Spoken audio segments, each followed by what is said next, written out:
Yoga is everywhere. It seems like everyone is doing it. From studios in bustling cities to online classes beamed into homes, yoga has captivated the Western world. What was once an obscure Eastern practice is now a multi-billion-dollar industry. But is it truly harmless? Or does this seemingly innocent pursuit harbor a dark secret? What many fail to realize is that yoga is not just about physical postures.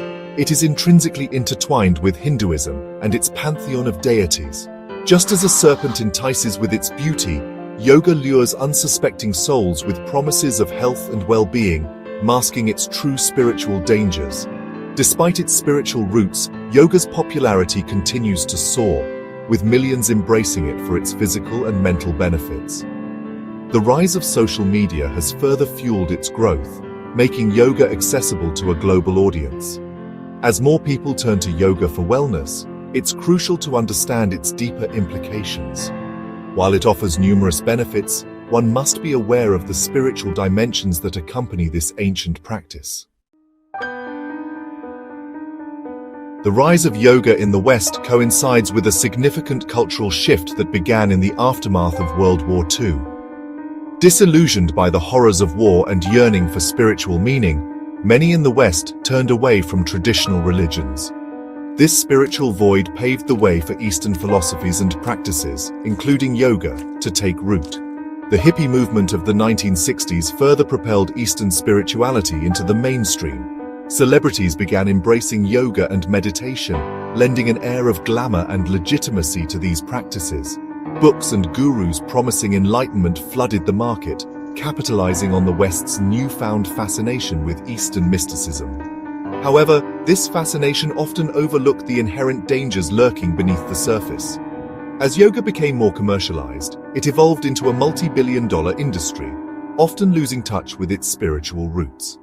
The commodification of yoga led to a surge in yoga studios, teacher training programs, and branded merchandise.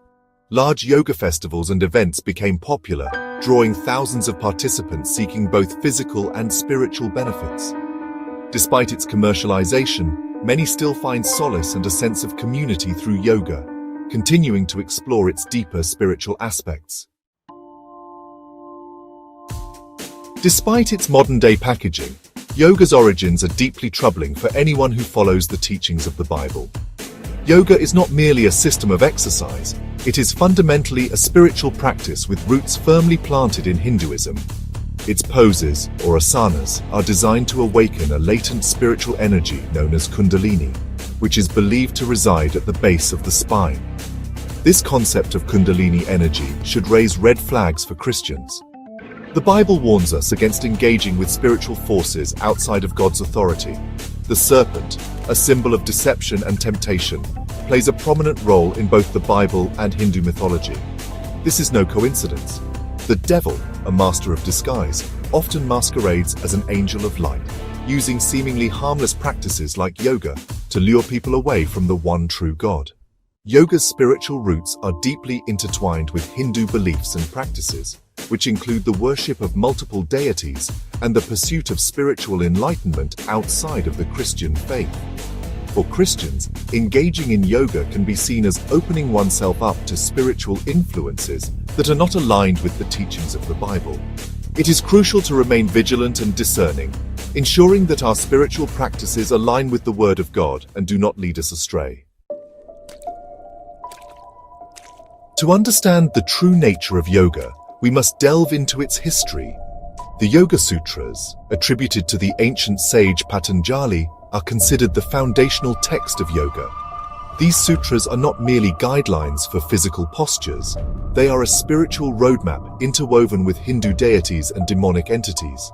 The very origins of Patanjali himself are shrouded in myth and legend.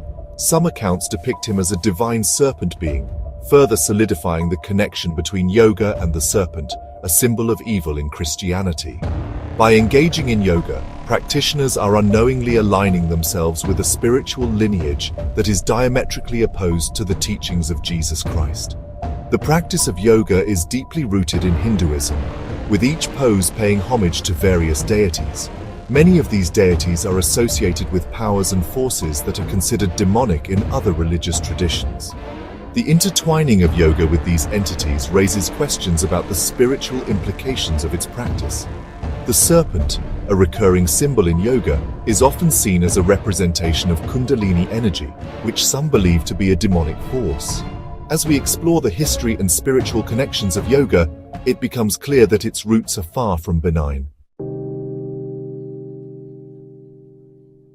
The spiritual awakening that yoga seeks to achieve is not the enlightenment promised by God, but rather a dangerous opening to the demonic realm. By manipulating the body's energy centers through specific postures and breathing techniques, practitioners unknowingly invite demonic influences into their lives.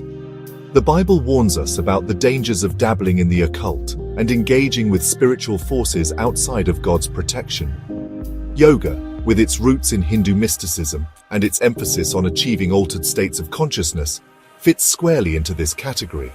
What may begin as a seemingly harmless pursuit of physical well-being can quickly spiral into a pathway to spiritual oppression and demonic influence. The potential dangers of yoga extend beyond the physical realm. Its spiritual implications can lead to a deeper entanglement with dark forces. Be cautious and aware of the spiritual risks involved.